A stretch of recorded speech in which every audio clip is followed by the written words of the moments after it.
They survived a harrowing sea crossing from Africa, but they've been refused entry into Italy and have been caught in a political stalemate. The Italian government says they have to leave. The ship's crew is refusing until everyone is allowed off. We will never leave the port as long as there's one person on board our vessel which has the right for international protection, which has the right to reach safe land. 2 rescue ships, Humanity 1 and GOVT, arrived in the Sicilian port of Catania on Saturday with a total of 621 migrants. Only around 450 were allowed to stay. The Italian government says they were not vulnerable and should be repatriated to Germany and Norway, which operate the ships that carried out the rescues. The right-wing Italian Prime Minister Giorgia Meloni pledged a crackdown on migrants during her election campaign.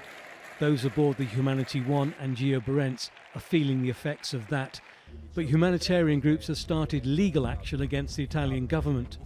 There was a discrimination also in the moment when someone go out of the ship. Okay, we don't know how. No, we know how this selection was made. Okay, and we think that it was not a selection based on with the right method.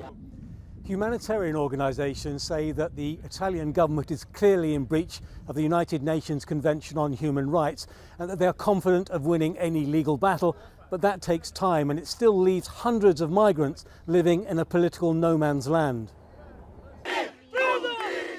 Critics of the government say it is playing political games, and thousands more migrants enter Italy under their own means or are rescued by the Italian Coast Guard, and those saved by foreign ships represent only a small percentage.